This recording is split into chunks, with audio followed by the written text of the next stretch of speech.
Ladies and gentlemen,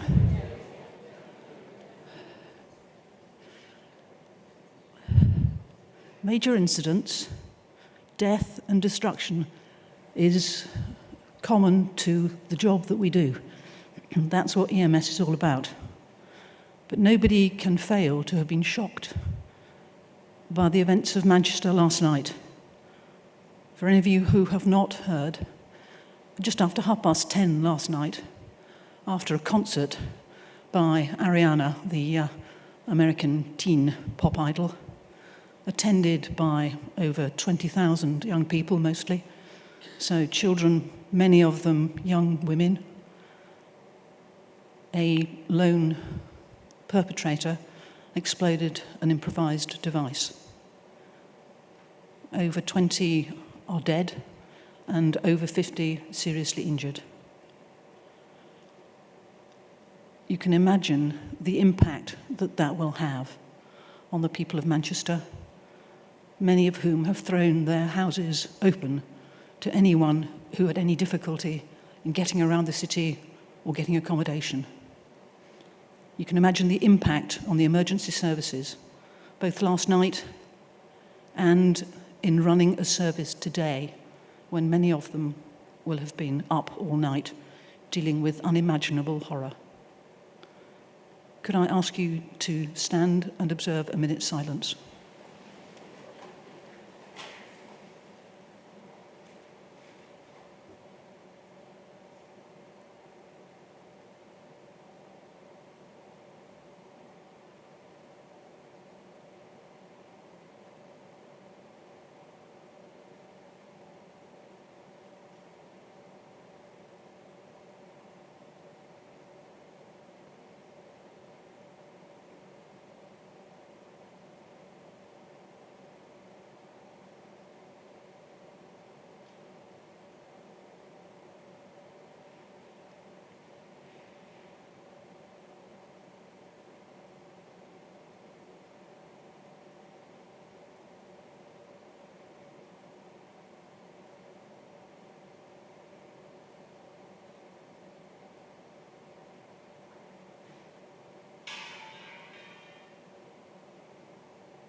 Thank you all very much.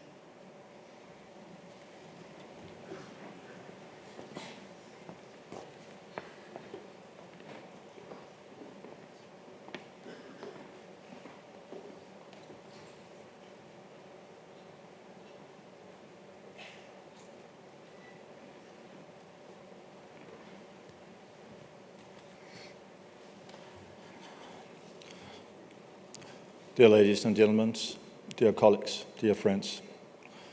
Well, it's hard to start the day based on the events yesterday. But having said that, I think we all agree that we have to show the world that we will not change our behavior. We will live the way we've chosen to live. And it put an even greater emphasis, I think, in EMS response and our ability to cooperate. Having said that, I hope you had an excellent date yesterday at the conference, and I think today is going to be even better. For some of you, I know only a few of you I can count. I could see that the Congress started with a morning run. That was almost 3 hours ago. And I can say that for those of you who didn't participate, you missed several things. First of all, you missed 2 hours of sleep. Secondly, you missed a great opportunity to see Copenhagen from its best side before it was awake. And I can say, personally, it was one of the best morning runs I have had in Copenhagen at 6 a.m. And also the only one. But as you all know, the EMS conference is not just taking place when these structures within this venue. It was also taking place outside Copenhagen and on a nationwide level. Because yesterday, as most of you recognized, we tried to set a world record for saving lives. And for that, I would like to introduce Grete Thomas from the Danish foundation Trygfonden, who can tell us much more about that event. Thank you.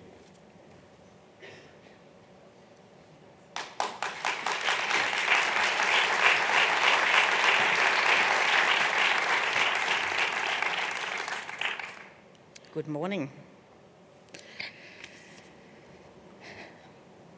10 months ago, I got extremely excited one morning when I received an application addressed to Trygfonden from 4 Danish medical students, Anne, Theo, Nikolai, and Philip.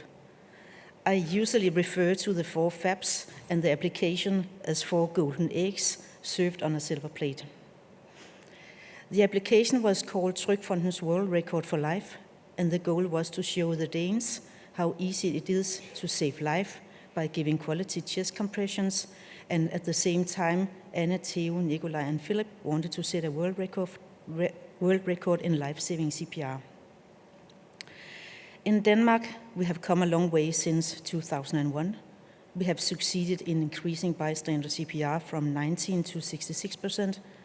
In the same period, survival has improved from 4% to almost 13%, tripling both bystander CPR and long-time survival from out-of-hospital cardiac arrest in such a relatively short period is an extraordinary improvement, and it is the result of targeted actions from many actors in the Danish society and a number of important initiatives.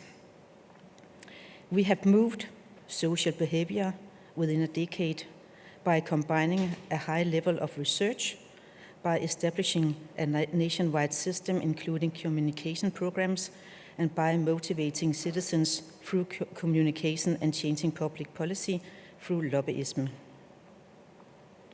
Last year at the EMS 2016, we heavily committed to increase the survival from out-of-hospital cardiac arrest in Denmark by 50%, from 13 to 18, and bystander CPR from 67 to 85.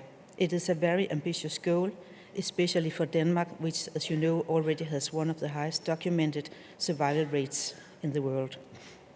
So in order to reach our very ambitious goal, we need extraordinary initiatives. And Trygfonden's World Record for Life is a very special event initiated by 4 very passionate role models. We are extremely grateful that Global Resuscitation Alliance have chosen to support the record attempt, and I know it means the world to the 4 medical students. The last 10 months has been very special to me, and this time with you, Anne, Theo, Philip, and Nikolai, has included some of the best and funnest moments in my work life. I'm very honored and very humbled to have this opportunity to have worked with you. So please give a very warm welcome to the world's best role models, Anne, Theo, Philip, and Nikolai, and their friends on the stage.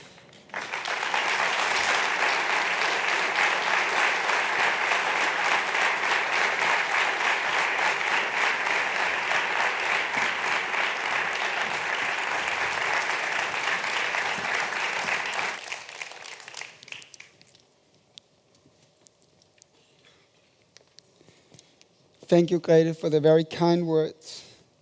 Since the summer of 2015, me, myself, Anne, Philip Weber, Nikolai Stark have worked tirelessly and effortlessly on this project. Our aim was to show every Dane that they are part of a system that saves a life. We're medical students, so we wanted to show something about quality as well. We contacted Lærdal to help us set up a system that could actually register the quality of the chest compressions. And they helped us create a score of 65% or more quality chest compressions.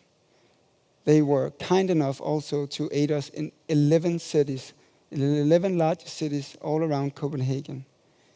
And in large part, thanks to this Congress as well. This Congress alone contributed with 658 participants. Even the hotel staff here participated. Our ambitious goal on this world record was to reach 5,000 people. Yesterday, When we counted and counted and counted, we reached 5,707.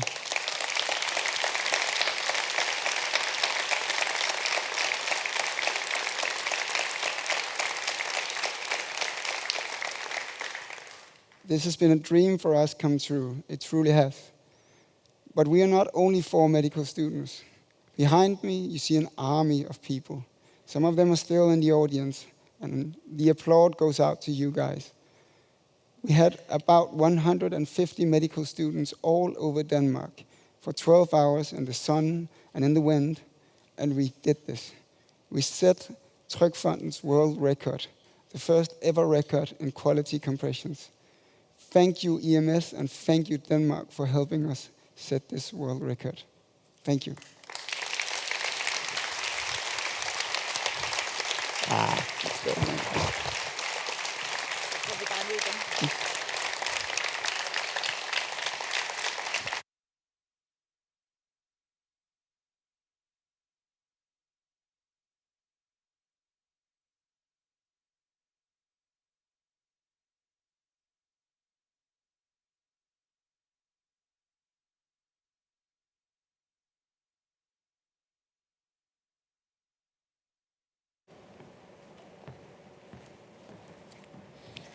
Good morning. It is my great privilege to introduce this morning's keynote speaker. Dr. Michael Sayre is the medical director of the Seattle Fire Department and the world-renowned Medic One system in Seattle, a prestigious position that he took over after legends like Leonard Cobb and Mike Kopes. Prior to doing so, he was the medical director for a number of years in the EMS service in Cincinnati. He is also the past chair of the American Heart Association's ECC committee and was the BLS co-chair for the update of the ILCOR 2010 guidelines. Furthermore, and very importantly today, he is one of the directors of the Resuscitation Academy in Seattle, along with Mickey Eisenberg, Tom Rea, Peter Kodenschok, and Doll. As a team member, these 5 people have established a true culture of excellence and continue to nurture on a daily basis the global gold standard of EMS, setting a living example of the mantra of the Resuscitation Academy, measure and improve. They have published hundreds of papers on EMS and resuscitation, many of which are widely referred to as landmark papers. And they have been instrumental in the establishment of the Global Resuscitation Alliance that was launched here at the EMS 2016 Congress, and that forms a very important part of the program also of this year's conference. The Global Resuscitation Alliance has set the goal to help improve survival from pre-hospital cardiac arrest by no less than 50%. We're looking forward to hearing how that goal may be achieved. Please join me in giving Michael Sayre a warm welcome.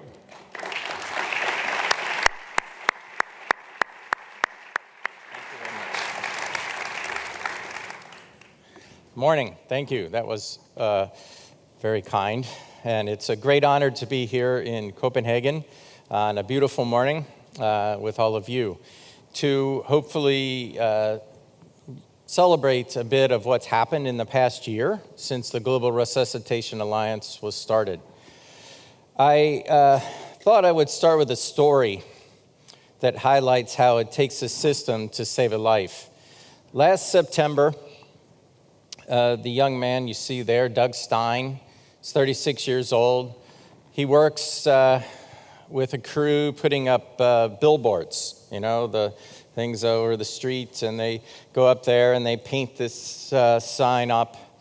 And they're driving to work one morning at 7:30, and Doug's in the passenger seat of the truck and becomes unresponsive. Naturally, this concerns his friends, so they pull over to the side of Aurora Avenue, a busy road in the middle of Seattle, and call 911. And the Seattle Fire Alarm Center dispatcher talked Doug's co-workers into pulling him out of the truck and getting him onto the side of the road so that they could start CPR. And at the same time as that was occurring, the Seattle Fire Department launched a response to this address, which included 2 fire engines, because we send 2 of those, so 8 crew members, plus a paramedic unit with 2 more people. And in addition, we activated nearby citizen responders, one of whom was an emergency physician, Matt Gittinger, who was enjoying a cup of coffee and ran a couple of blocks down the hill from his house and helped with taking over CPR from these 2 novices who had never done it before. And Doug survived. And after a couple days in the hospital, he's holding his newborn baby son and got to go home to be with his 2 older children in addition to his wife. And that's why we do this, right? We're in this business because we're trying to create more Doug Steins. And what I hope to show you is how this is happening around the world right now. Now, we've had guidelines for resuscitation since, gosh, I don't know when, since I was about that tall, 1960-something, and updated in 1974, and so on, and now on a fairly regular basis, and hopefully on a much more regular basis moving forward, we'll get new guidelines that summarize the science.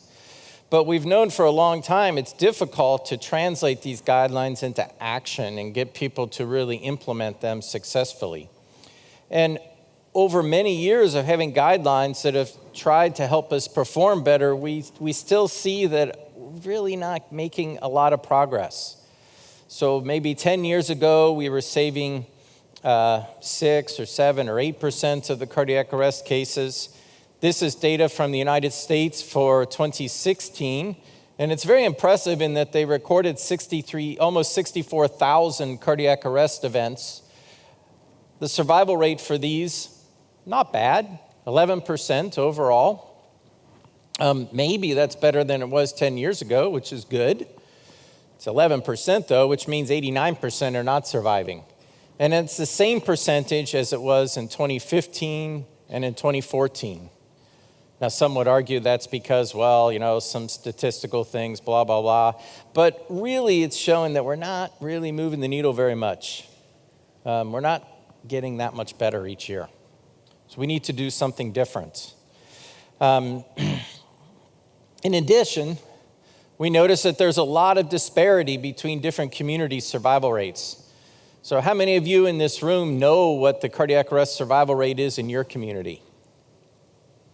Okay, well, we got a decent number of folks. That's good. How many have no idea what the survival rate is in their community? That's more hands, I think, right? So you can't really get better if you don't know what you're doing. You can't improve if you don't measure. And when we did measure, we find that there's these big variations. Some communities will save 40 or 45% of the patients who present in ventricular fibrillation, like happens here in Copenhagen. Other communities, including many American large communities, large cities, are saving less than 5% of these same patients. And it's our belief that this is fundamentally unjust, that whether you live should not depend on where you live. We can change that. These disparities show us that it's possible to get better. And it's the system that's failing those patients who are in cardiac arrest in the lower performing cities. One of the ways you get better is to set a goal. And as Tor Laerdal just commented on, we have set a goal. We've set a goal to increase in the next several years our survival rates by at least 50%, to move it from the 11% toward 17%, which is ambitious. American Heart Association set a goal several years ago to double cardiac arrest survival outside of the hospital by 2020. And we're on that trend, but we've got more work to do. So a year ago, we established the Global Resuscitation Alliance to learn from each other so that we can take the best ideas from around the world and use those to learn and improve, and really much more effectively implement the guidelines that we have. We can shine a light on these good practices and use those to say, okay, you guys are doing that. That's a great idea. We're going to do that too. And here's a good thing we have that you might want to try. Mickey Eisenberg, who served for a long time as the medical director for King County, Washington, which is all the suburbs around the outside of Seattle, crystallized this into 10 steps or 10 programs that improve cardiac arrest survival, which include a cardiac arrest registry, good telecommunicator CPR, what we call high-performance CPR, which is essentially a series of teamwork, highly scripted, team-based resuscitation, rapid dispatch, get something moving toward the event quickly. It might not be everything that you need ultimately, but you've got somebody going there. You're recording what you're doing, voice recording, video recording, electronic recording, at least of the ECGs and so on, so that you can improve, you can see what went well, what didn't go well. Using AEDs liberally to get shocks on board faster, using smart technologies to leverage all the bystanders that could be nearby with an electronic call for help instead of just somebody's feeble shout. Much more widespread CPR training, as the young student showed us yesterday, can make a big difference. Having accountability, so you don't put up your hand when somebody says, what is your survival rate, and you have no idea, so that you're showing what you're doing. And then finally, creating a culture of excellence, by which we mean that everybody in the organization embraces this goal and works to achieve it and holds each other accountable if they're not really working toward it. Our Global Resuscitation Alliance Leadership Group met over the past weekend to share some of these ideas, and I'd like to summarize what we learned from each other today. One of the things that's come out of this is we need more leadership training. And I didn't learn much about that in medical school. I learned a lot of stuff about hearts and lungs and so on, but nobody taught me anything about leadership. Not really, not explicitly. So I've enjoyed interacting with people who have had more formal training in that as a way to learn. And one of these things is you need to highlight your short-term wins. So I got this text message over the weekend from Keir Warner, who was a medical student at the University of Washington and graduated last June and is now an emergency medicine resident at Stanford University in Palo Alto, California. And we sent a group of people down to Palo Alto in February to help them learn our high-performance CPR strategy, which they embraced, and they worked to train the entire Palo Alto Fire Department in that. And Keir sent a message. So Jonathan Larson, who's our lead paramedic, sent this out to the team, that they had their first high-performance CPR survivor the other day. The patient is awake and extubated without any neurological impairment. And then Keir sent me an email last night saying they had another one yesterday. So, they're going to highlight this in the Palo Alto Fire Department and use it to leverage change. Maybe the patient would have survived, right? Who knows? But he got the treatment. It's pretty likely that A led to B. The guiding philosophy of the Global Resuscitation Alliance is that we want to provide our materials at as low a cost as possible, free if we can. We want to share them widely. We want to develop projects and learn from each other's projects and then mentor the others in those good ideas so that we can spread this out and engage the people who have attended our leadership programs, attended our other trainings, and find out how they're doing. What do we need to do to support them? Okay, let's take a tour around the world and some of the partners within the Global Resuscitation Alliance and learn a little bit about what some of the interesting things that they've done. By no means does this, can I possibly in 30 minutes go over everything. Throughout 2016, we know of at least 27 different Resuscitation Academy leadership programs that were held throughout the world. Quite a few of these happened in Asia, some in Europe, Australia, many in North America. So these are two-day programs which are focused on the leaders of EMS organizations, the executive director, the medical director, the training officer, to help them with what do you got to do to actually make this real in your particular EMS agency. We learned that here in Copenhagen, they're planning to implement the Heart Runner trial, which involves having people grab a nearby AED and respond to a cardiac arrest using a smartphone app. These folks have a booth over there, and encourage you to visit this, especially if you're from the local area, so you can sign up and participate. I think these sorts of programs have real promise to shorten the time interval to defibrillation. There's something magic if we could get to these patients in under 3 minutes. We know from the experience in the casinos and then airports, survival rates can be quite high if we can get to the patients that fast. And as we heard yesterday, you can't have an ambulance in every corner.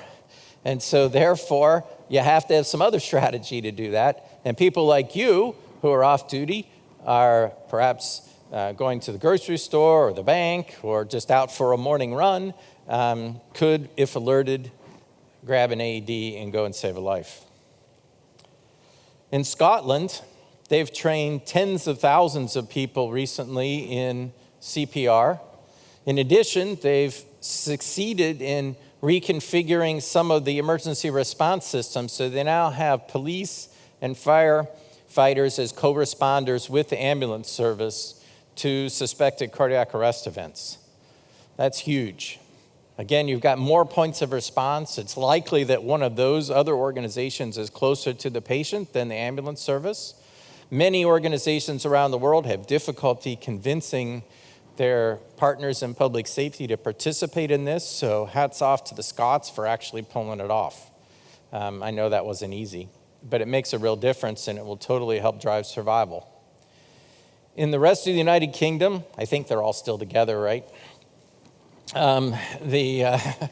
There's several very intriguing things happening. They've created a national registry of out-of-hospital cardiac arrest to help measure survival throughout the country, which will, I'm sure, ultimately drive change. There are 2 interesting randomized trials ongoing. Some of you are probably participating in them. The Paramedic 2 trial, which is comparing the use of intravenous adrenaline, or epinephrine for Americans, versus placebo for out-of-hospital cardiac arrest. They're well on their way to completing enrollment in that trial. There's also a randomized trial of airway management comparing the iGel early in the cardiac arrest to the use of the endotracheal tube, which will be quite fascinating and will totally drive change in my service when the results are known. Or not. We'll see how it goes. Both of those, I think, will provide great information. Much like here in Copenhagen, in London, they've implemented a smartphone app, in this case the Good Sam system, to help get nearby citizens, off-duty public safety people, nurses, physicians, paramedics, whoever, who are interested and willing to help to go and do CPR and perhaps bring an AED. They are also measuring the impact of this, and it will be quite fascinating to see how it works. Transition to Asia. The Paros group, which is based in Singapore, has focused a lot of its efforts on improving telephone CPR. So in conjunction with Ben Bobrow and Micah Penzak from the University of Arizona, they've developed a nice training course for telecommunicators, and they've trained quite a few telecommunicators throughout various countries in Asia to really drive home improved telephone CPR instructions. And this turns out to be a skill that's pretty teachable. Most call takers are a little leery about doing this, and if you give them permission and some tools and some training, they actually do change what they do. You find out it's not a time to be polite. Oh, would you mind doing CPR? You think you could do that? No, you tell them what to do, and then they go and do it. And it works. Another thing that group is working on is to think about how to implement the 10 steps or 10 programs of the Global Resuscitation Alliance in countries that have developing EMS systems.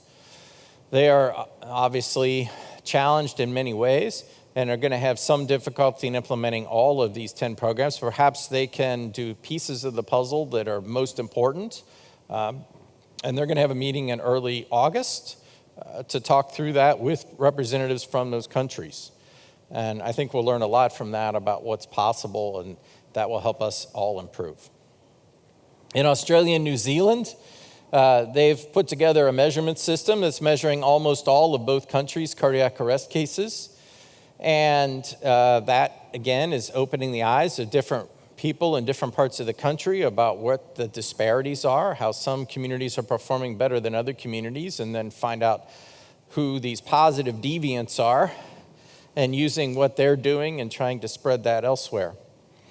They have a variety of ongoing research projects that, or demonstration projects. One important one is that individual paramedics don't see very many cardiac arrest cases. And consequently, keeping up their skills is key through training, because they're not going to get their skills maintained through doing it every day. And thinking about how that can be done better. There's real interest in improving the high-performance CPR strategies and training better in that. A couple of interesting randomized trials that are happening at least in Victoria, include a randomized trial around how much oxygen to give patients after they get a pulse back, and questioning whether it's really a good idea to give everybody 100% oxygen right after they get a pulse back, and perhaps a lower dose of oxygen might be better. They're also quantifying some of the regional variation among the different communities and determining the factors for that are modifiable, which I predict will be most of them, because it turns out that there isn't a lot of difference in age and so on. Sometimes that's different, but a lot of it's highly modifiable. It's mostly about how the EMS teams are performing. In North America, we have several initiatives. One that's ongoing is the Heart Rescue Program, which started in 2010.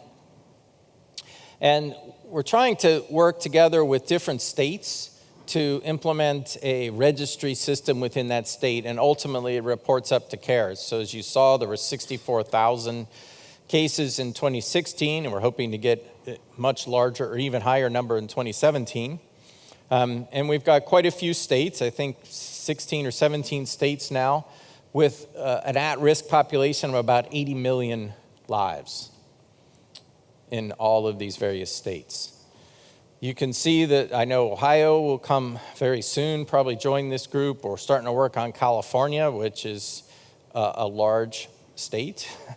And we'll probably get counties within California to participate. But this is very helpful. The state government often can find some resources to help fund that measurement system, and then help the interested EMS agencies within that state with some additional support that can help them really get better. And the Resuscitation Academy is used with the leadership training and so on to help them. Then we got some other interesting things. Can you turn the volume up for the movie? Uh-oh. US alone, and rates are similar in other high-resource countries. Survival from cardiac arrest varies a lot, from over 50% to less than 3%, depending on where you live. Why? Together, we can do something about it. The Resuscitation Academy has suggested 10 steps that can help communities improve survival. The Cardiac Arrest System Assessment Program has been developed to help EMS services understand how they can improve their cardiac arrest outcomes, one step at a time. The program will build on the leadership of the Resuscitation Academy and will be supported by the American Heart Association and Laerdal. The program starts with an online self-assessment, where the basic facts of the EMS system are mapped. For example, the system asks questions about how you train CPR among EMS personnel and how you keep track of their performance. Simply renewing a CPR card every 2 years will give a low score, whereas quarterly training in high-performance team activities with quantitative feedback will give a high score. For all of the assessed steps, the system provides a similar quantitative scoring and mapping. Once you have the initial overview of the EMS system, figuring out how to do something about it may seem overwhelming. To support this process, there is a premium assessment, where a trained assessor facilitates the assessment using available facts and face-to-face interviews with the system's stakeholders. This results in a detailed overview that shows you where you should invest to get the largest return on the investment, both in money and in number of lives saved. Similar assessments should be done regularly to monitor progress and identify if improvements are being made to the system. The periodic assessments will visually show progress over time and provide detailed reports for system decision makers. Participation in the program qualifies your EMS system for recognition by the American Heart Association and the Resuscitation Academy. High-performing EMS systems may be awarded a bronze, silver, or gold Cardiac Arrest Safe Community Award and recognized nationally for their EMS excellence. But most importantly, more people will survive from cardiac arrest. So we're calling this the system assessment tool. We're planning to launch a website soon that EMS agencies can use from around the world to measure what they're currently doing, report on what they're currently doing, and then give them recommendations on how to get better. In addition to the EMS system assessment, over the past weekend we saw demonstrations of early versions of software platforms that are going to be used to help train emergency call center telecommunicators like YY Ying there, who performed outstanding telephone CPR instructions to our standardized patient and achieved a 97% score on doing so with minimum training as a call taker, I might add. So pretty strong work on his part. We also saw a team from Falk Ambulance who had approximately, 15 or 20 minutes of training in a new software platform that they could use to train in high-performance CPR, and the team did quite well.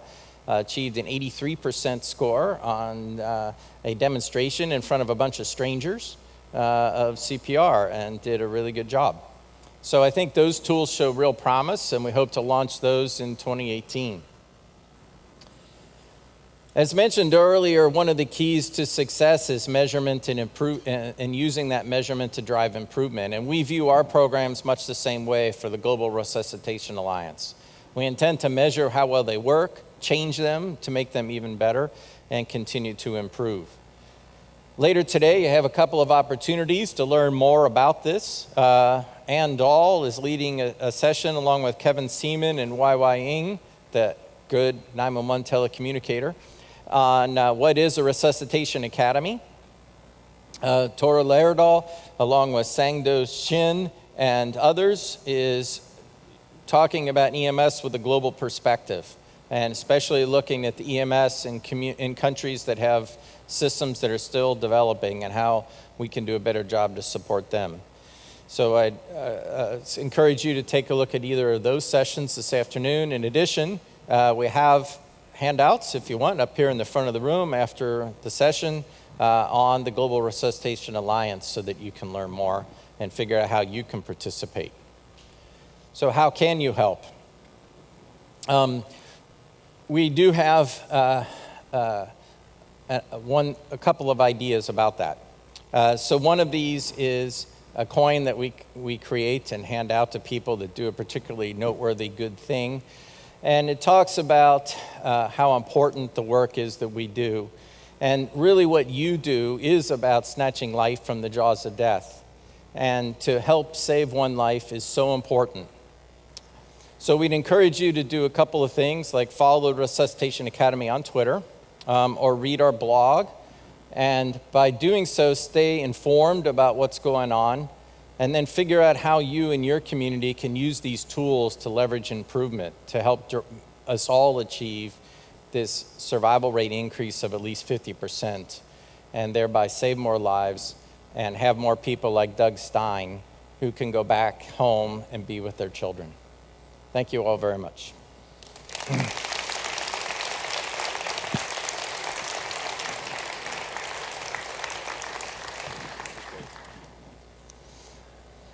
Thank you so much, Mike. We have time for some questions or remarks, if there is anyone.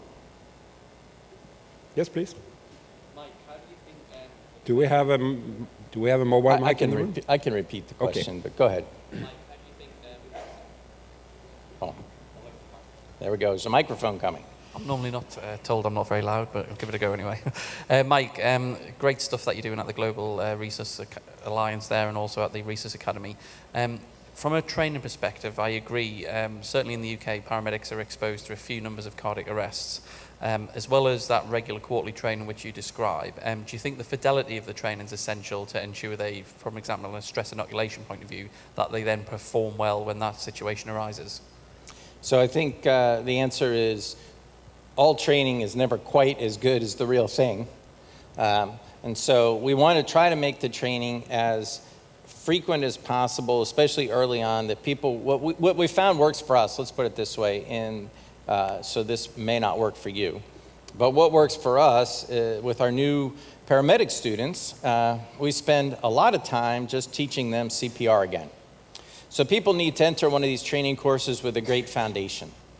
And we have found that they have been EMTs on fire companies somewhere in the region, and a lot of times their CPR skills, frankly, aren't very good. So we bring them in and we break that out of them. Right, Larry Dahl? And we spend about 4 hours teaching them CPR. They just do a lot of CPR. And then we combine them into teams and teach them the teamwork, and it's highly scripted. So what we want to do is create tools that help with that process. So that people come in, you can't be on the pit crew unless you really know how to change a tire. So you need to know how to change a tire really well, and then you have to learn how to be on the pit crew together. And they're really two completely different activities that are related to each other, but are different skills. And they need to practice that a lot for a while, perhaps a lot more often than once a quarter, and really get that down, and then maintenance once a quarter. So we're really looking to train to mastery and not just train to some low standard of mere competence. Any other questions?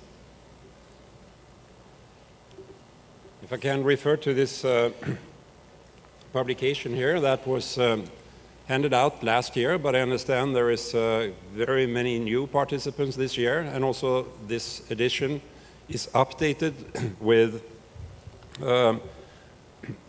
the activities that took place during EMS2017, and will continue to be a living document on the website of the Resuscitation Academy. It's also being expanded, as you heard, to the global context. It is called the Global Resuscitation Alliance, and typically we talk about the global perspectives in the context of the rich countries. But about 80% of the world population live in low and medium income countries. And they represent probably also 70% plus of the sudden cardiac deaths in the world. So if you have an interest in this, there are 2 more sessions as Mike mentioned. But we still have a few more minutes if anybody wants to comment or ask questions. Yes, please. Is there a website for Global Alliance? Very much so. If you go to the Resuscitation Academy, you will be led to the combined website, and the Global Resuscitation Alliance will have an evolving website that will have further information on these programs that were shown here, and reports on what's going on. It's meant to be very much a practical implementation website. And I think in addition, we're planning to launch a revised Global Resuscitation Alliance website soon with even more information.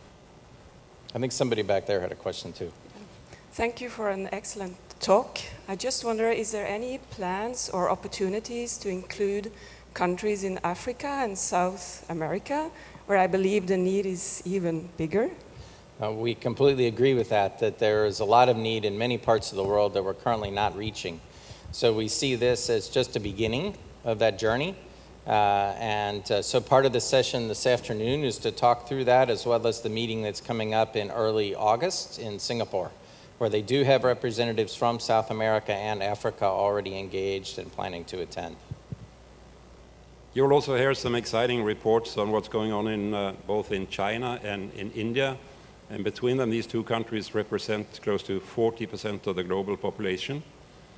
They have a staggering 500,000 to 700,000 sudden cardiac deaths is the estimate per country. And they may have a current survival rate in the range of 1%. So there are big, big opportunities. And this is very much in the context also of this Global Resuscitation Alliance. Question over there. Yeah, this is Marcus Ong, who is heading the meeting in Singapore. Thank you. Marcus from Singapore. I just wanted to add a comment to what was raised just now. And I often get the question, how is cardiac arrest relevant in the developing world, and in low middle income countries? And a lot of people would tell me that, why don't you focus on infectious disease, on disaster? In fact, there are lots of people who are working in these fields. For example, WHO, in disaster, in infectious disease, they spend billions of dollars into research and development of, improving treatments for infectious disease in the developing world. But I think, the ability to receive help during an emergency, when you are the most vulnerable, I think is a basic human need. It is a basic human right. And most of us take that for granted in the countries that we live. But I think we forget that maybe in 70–80% of the world, if you have cardiac arrest, if you have a car crash by the highway, you are not going to receive timely and appropriate care because they do not have the systems of care in place. And I would like to pitch this, what we're trying to do in the GRA as building systems of care, building that chain of survival. And that chain of survival involves the community, involves being able to activate help, whether it is through a 911 or 112 or even NGO helpline or mutual assistance or community first aid.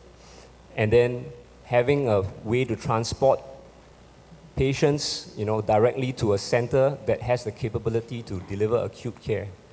And then that hospital-based kind of care that will lead to that person being sent back to the community.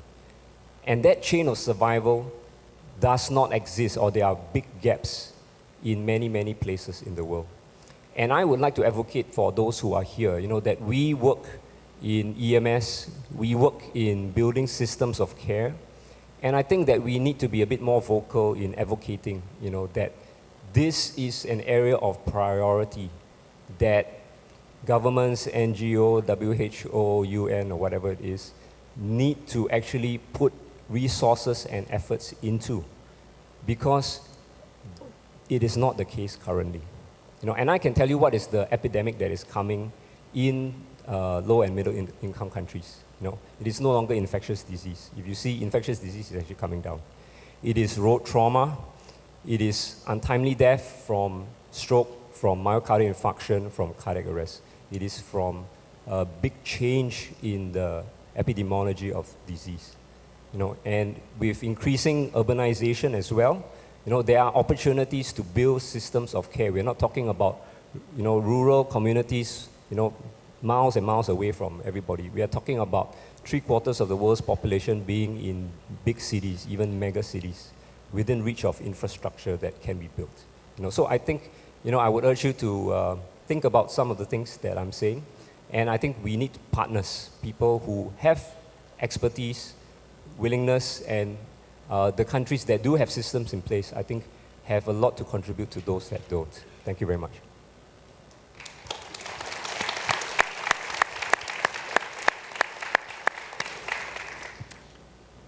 Any further questions or comments? Yes, please. Thank you for that. That was a really super talk. I suppose looking at your slides around the kind of 10 steps to building some of this kind of improvement culture, this kind of this sort of drive to innovate. How do you, I guess, what are your reflections on how you build a team that's responsive to that kind of feedback and who are comfortable receiving that, receiving that feedback and doing something with it? Yeah, that's a good question. So obviously it's challenging to build teams that are interested in receiving feedback. So a lot of that, part of what we try to emphasize is that the feedback should be largely positive type feedback. That's good. You did a good job on these pieces of the puzzle. Keep doing that. And then help identify maybe 1 or 2 opportunities for improvement on the next case. Fundamentally, one of the ways that we think we most want to try is peer-led feedback. We think that if we give people the right tools, they want to get better. They wouldn't be in this business, most of them. And sure, there's some that are been there a long time, are pretty jaded, think nothing works. They've been doing lots of CPR. They've never seen anybody survive. Helping them understand why this matters can be a challenge. So maybe you start with some of the younger ones, and they get a victory or 2, and then the older ones sort of say, wait a minute, I never saw that happen before, and I've been doing this for 15 years. They begin to pay attention. So you're celebrating these wins, and you're using the peers to help teach the other people. A strategy like that can sometimes work. And we do know it's important, however, also to have the engagement of the leadership of the organization. We found that the people that are just starting in the middle someplace usually don't make a lot of progress unless the leadership is also engaged. So it really takes both ends, and they meet in the middle, hopefully, and drive that culture change that really makes this work. All right, I think we'll close the session, but I'll take the privilege of also putting this in some context, I think, because these 10 steps are not plans for the future. They are very much ongoing all the time, and it's no coincidence that this Global Resuscitation Alliance was launched here in Copenhagen last year. It's no coincidence that we're gathered here again because Denmark is very much an example of the implementation of these 10 steps, very much building on the mantra measure and improve. And you heard in Freddie Lippert's opening keynote yesterday that this is a story not of improving by 50%, this is a story of tripling survival over 10 years. So this is very much possible. It's first and foremost a matter of systematically applying these 10 steps and doing so with a passionate leadership and building a culture of excellence. And that is what we have heard from Seattle, that's what we're seeing from Copenhagen, and that's what we all need to do. Thank you very much.